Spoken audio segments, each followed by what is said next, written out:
अस्सलाम वालेकुम guys, hope you are doing well. आज की इस वीडियो में आपका जो है ना वो पीएम में 157 लॉन्ग कोर्स जो है ना वो शुरू हुआ है। उसमें अप्लाई का प्रोसीजर जो है ना वो शेयर करेंगे। इसमें बेसिकली ये शेयर करेंगे कि कैसे आप घर बैठे अप्लाई कर सकते हैं।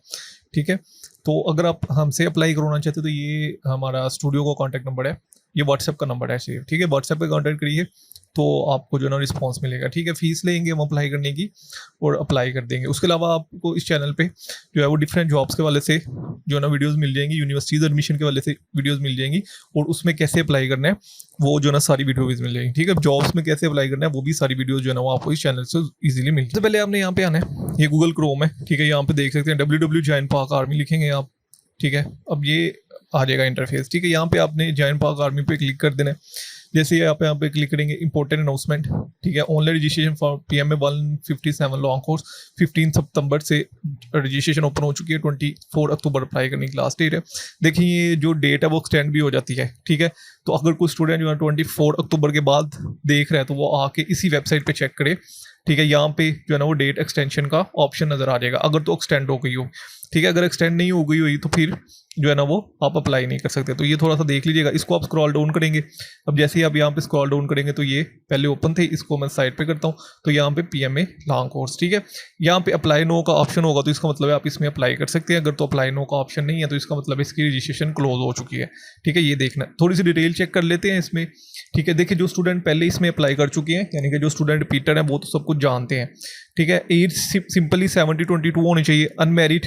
ठीक है, जो सर्विंग पर्सनल आर्मिड फोर्स है सिर्फ अगर वो मैरिड है तो वो अप्लाई कर सकते हैं, बाकी जो सिविलियन है वो अनमैरिड होने चाहिए। ठीक है, मेल ही सिर्फ अप्लाई कर सकते हैं। हाइट 162.5 सेंटीमीटर से अबव होनी चाहिए और वेट जो है ना वो बॉडी पर मार्क्स लेस होना चाहिए। ठीक है, अप्लाई करने की लास्ट डेट 23 अक्टूबर है। ठीक है, टेस्ट जो है वो आपके 28 अक्टूबर से 1 जनवरी तक जो है प्रीलिमिनरी टेस्ट होंगे। ठीक है, जिसको इनिशियल टेस्ट कहते हैं। पूरे पाकिस्तान से स्टूडेंट अप्लाई कर सकते हैं। एलिजिबल कंडीशंस बस यही है कि इंटरमीडिएट और इक्विवेलेंट आपने किया हो, ग्रेजुएशन 2 ईयर अगर आपने किया तो आपको 1 साल की मजीद रिलैक्सेशन मिल जाती है। ठीक है, और अगर आपने 4 ईयर की ग्रेजुएशन किया तो फिर आप 24 एज तक जो है ना इसमें अप्लाई कर सकते हैं। सर्विंग आर्मी सोल्जर भी जो है ना वो 17 से 25 ईयर तक एज जो है ना वो अप्लाई कर सकते हैं। 60% से अब मार्क्स होने चाहिए आपके मैट्रिक और एफएससी में, ये थोड़ा सा देख लीजिएगा। रिलैक्सेशन जो है वो 55% जो है ना वो मार्क्स है। इन स्टूडेंट को रिलैक्सेशन है जो कि बलोचिस्तान फाटा वगैरह से जो है ना जम्मू कश्मीर से। ठीक है, और आज़ाद कश्मीर के कुछ जो ना वो डिस्ट्रिक्ट हैं। ठीक है, तो केपीके के कुछ डिस्ट्रिक्ट हैं, ये देख लीजिएगा। ठीक है, सर्विंग आर्मिंग सोल्जर के लिए 50% जो है ना वो मार्क्स जो है ना वो अगर उनके 50% से बहुत मार्क्स हैं तो वो अप्लाई कर सकते हैं। ठीक है, वेरिफिकेशन ऑफ मार्कशीट वगैरह आप थोड़ा सा देख लीजिएगा।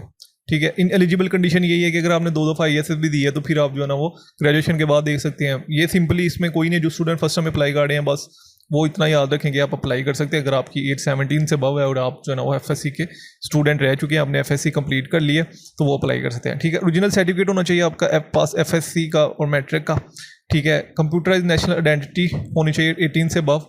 आपके पास मैट्रिक एफएससी का, आपके पास CNIC होना चाहिए। ठीक है, या कंप्यूटराइज बे फॉर्म।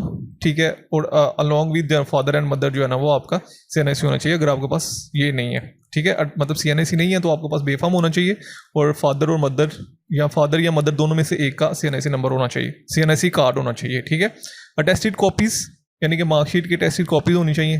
3 पासपोर्ट साइज पिक्चर होनी चाहिए। ठीक है, स्टूडेंट पिक्चर होनी चाहिए। ठीक है, original as well as photocopy of non recommended letter in ISSB। ठीक है, वो जो रिपीटर स्टूडेंट है ये उनके लिए है। ठीक है, जो फ्रेशीज हैं यानी कि फर्स्ट टाइम अप्लाई कर रहे हैं, जैसे मैं फर्स्ट टाइम अप्लाई कर रहा हूँ तो मेरे पास क्या चीज़ होनी चाहिए, मैट्रिक और एफएससी का सर्टिफिकेट, मेरा CNIC अभी तक नहीं बना तो मेरे पास बे फॉर्म और फादर का CNIC मैं लेके चला जाऊँगा। ठीक है, तो उसके बाद जो है ना 1 सेट ऑफ अटेस्टेड कॉपीज़, इनकी अटेस्टेड कॉपीज़ होनी चाहिए मेरे पास 1 सेट और 3 पासपोर्ट साइज पिक्चर होनी चाहिए। ठीक है, अब इसमें अप्लाई कैसे करना है, देखिए पीछे चले जाना है आपने, बिल्कुल ये आपने देख लिया PML लॉन्ग कोर्स और यहाँ पर आपने अप्लाई ऑन लो पे क्लिक कर देना है। जैसे ही आप यहाँ पे क्लिक करेंगे ये 1 दफ़ा मैंडेटरी है, ये पढ़ लीजिएगा। सही है, अब पढ़ने के बाद इसको क्रॉस कर दीजिएगा। सबसे पहले आपने अपना ये कोर्स चेक कर लेना आपने। ठीक है, उसके बाद आपने टेस्ट सेंटर सेलेक्ट करना है। मुझे रावलपिंडी करीब पड़ता है तो मैं रावलपिंडी पे अप्लाई कर दूंगा। ठीक है, अपना नेम लिखना है फुल जो कि CNIC के ऊपर लिखा हुआ है या मैट्रिक के सर्टिफिकेट के ऊपर लिखा हुआ है। डेट ऑफ बर्थ लिखनी है आपने अपनी। ठीक है, डेट ऑफ बर्थ आप यहाँ से अपनी डेट ऑफ बर्थ चूज़ करेंगे। ठीक है, जो भी आपकी है वो उसी के हिसाब से जो है ना वो आप लिख दीजिएगा। ठीक है, अब मेरी डेट ऑफ बर्थ आ चुकी है। CNIC आप अपना एंटर करेंगे, जिनका CNIC नहीं है वो बे फॉर्म के थ्रू अप्लाई कर सकते हैं। बे फॉर्म नंबर एंटर करिएगा। जेंडर सिर्फ मेल ही अप्लाई कर सकते हैं। मैरिटल स्टेटस जो है वो, मैं चूँकि सिविलियन हूँ तो मैं सिर्फ सिंगल ही अप्लाई कर सकते हैं। प्रोविंस कौन सा है आपका, मेरा पंजाब है। डिस्ट्रिक्ट कौन सा है, मेरा गुजरांवाला है, ठीक है। और तहसील कौन सी है, गुजरांवाला ही है, ठीक है। और डोमिसाइल कहाँ का है, वो भी बेसिकली गुजरांवाला ही है। रिलीजन आपने बताना इस्लाम है, ठीक है। उसके बाद यहाँ पे सेक्ट आ जाएगा, ठीक है, सुन्नी या शिया, ये देख लीजिएगा। कॉन्टैक्ट नंबर आपने अपना देना है और ईमेल एड्रेस देना है, ठीक है। उसके बाद यहाँ पे लिखा है कि क्या आप पहली दफ़ा अप्लाई कर रहे हैं या आपने पहले भी अप्लाई किया है किसी आर्मी, नेवी या एयरफोर्स में, ठीक है। जिन स्टूडेंट ने पहले अप्लाई किया है वो यहाँ पे येस पे क्लिक करेंगे। क्योंकि मैं फर्स्ट टाइम अप्लाई कर रहा हूँ तो मैं इस पर नो पे क्लिक करूँगा, ठीक है। इज़ ग्रेजुएटेड, आप ग्रेजुएटेड हैं, मैं नहीं हूँ तो मैं इसको ऐसे ही स्किप कर दूंगा, ठीक है। इस पर कुछ नहीं फिल करना आपने, ठीक है, इसको ऐसे ही स्किप कर देना है।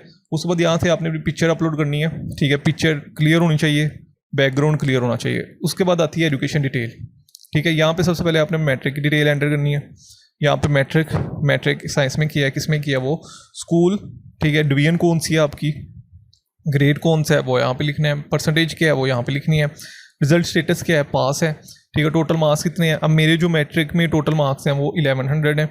ऑब्टेन जो है वो ये है, ठीक है। और बोर्ड सर्टिफिकेट मेरा गुजरांवाला है, ठीक है, तो मैं गुजरांवाला जो है ना वो यहाँ पे सिलेक्ट कर लूँगा, ठीक है। अब ये सारी चीज़ें फिल करने के बाद आपने यहाँ पे ओके पे क्लिक कर देना है। चेक कर सकते हैं मैंने मैट्रिक का ओके पे क्लिक किया तो मेरी इन्फॉर्मेशन फिल हो चुकी है। देन फिर आपने यहाँ पे क्लिक करना है और यहाँ पे आपने इंटरमीडिएट की इन्फॉर्मेशन फिल करनी है, ठीक है। इंटरमीडिएट किस में किया है, एफएससी, प्री इंजीनियरिंग है, आईसीएस है, जो भी है, किस कॉलेज से किया वो लिखना है। डिवीजन क्या है, मेरी फर्स्ट डिवीजन ही है, ठीक है। ग्रेड क्या है, मेरा ए ग्रेड ही है, ठीक है। सर्विंग सोल्जर तो नहीं है, जो स्टूडेंट सोल्जर हैं पहले सर्व करे हैं पाकिस्तान आर्मी में वो इस पर येस पे क्लिक करेंगे। क्योंकि मैं सिविलियन हूँ तो मैं सर्विंग सोल्जर नहीं हूँ तो मैं इसको नो पे क्लिक करूँगा, ठीक है। अपनी परसेंटेज लिखिएगा, मेरी 88% थी। रिजल्ट मेरा डिक्लेयर है, ठीक है, मैं पास हो चुका हूँ। टोटल मार्क्स मेरे हैं, ठीक है, वो आप अपने टोटल मार्क्स लिख लीजिएगा जो आपने ऑब्टेन किए हैं, ठीक है। वो आप अपने जो है ना वो मार्क्स जो हैं वो यहाँ पे लिख दीजिएगा, ठीक है। उसके बाद किस कॉलेज किस बोर्ड से किया आपने वो बोर्ड का नाम लिखना है आपने और यहाँ पे ओके पे क्लिक कर देना है। अभी यहाँ पे मेरी एजुकेशन सेव हो चुकी है, ठीक है। जो कि ग्रेजुएशन की बेस पे अप्लाई कर रहे हैं वो देन फिर ग्रेजुएशन पे भी करेंगे क्योंकि मेरी सिर्फ एफएससी है, मैंने 12th तक एजुकेशन की है अभी, ठीक है। तो मैं उसी की बेस पे अप्लाई करूँगा। उसके बाद आ जाएगी नेशनैलिटी मैं पाकिस्तान से ही हूँ और मेरी नेशनैलिटी भी पाकिस्तानी है तो मैं पाकिस्तानी करके तो देन फिर आप जो है ना नेक्स्ट पे क्लिक कर देंगे, ठीक है।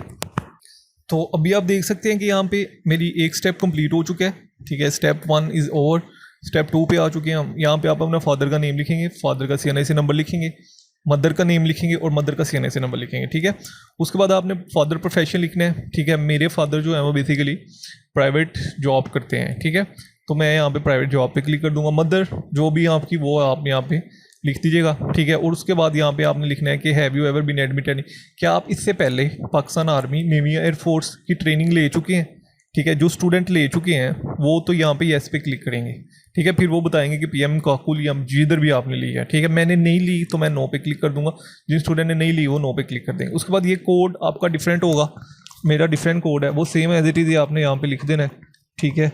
जब आप यहाँ पे ये कोड लिख देंगे और उसके बाद 1 और 0, ठीक है, और उसके बाद आपने यहाँ पे सबमिट पे क्लिक कर देने, तो सेम एज इट इज़ आपको ऑप्शन आएगा, ठीक है। यहाँ पे लिखा है कि 48 आवर के बाद जो है ना आप अपनी रोल नंबर स्लिप डाउनलोड कर सकते हैं, ठीक है। कभी कभी ज़्यादा दिन भी लग जाते हैं, कभी कभी जो है ना वो 2 दिन के अंदर भी आ जाती है, ठीक है। ये एरिया पे डिपेंड करता है और आपकी एप्लीकेशन पे डिपेंड करता है, ठीक है। इस वजह से आपने कंफ्यूज नहीं होना है, तो बिल्कुल टेंशन लेने की ज़रूरत नहीं है। उसके बाद आपने अपनी रोल नंबर स्लिप कैसे चेक करनी है, ऐसे स्क्रॉल डाउन आना है, ठीक है। यहाँ पे लिखा है एग्जाम स्लिप, ठीक है। जैसे ही आप यहाँ पे क्लिक करेंगे तो यहाँ पे अपना CNIC एंटर करेंगे और अपने फादर का CNIC एंटर करेंगे।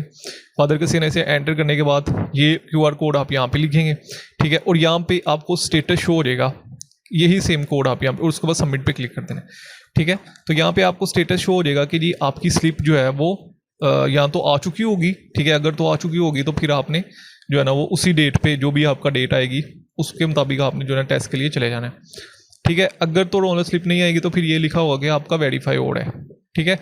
हाँ, रिजेक्ट भी हो जाती है एप्लीकेशन, बहुत से स्टूडेंट की रिजेक्ट हुई है क्योंकि वो गलत इन्फॉर्मेशन देते हैं या वो प्रॉपर सही तरह से इन्फॉर्मेशन नहीं फिल करते। तो ये थोड़ा सा देख लीजिएगा आप। अब फॉर एग्जांपल अगर मेरी एप्लीकेशन रिजेक्ट हो जाती है तो फिर मेरे पास क्या रेमेडी है, यानी कि मैं क्या करूँगा।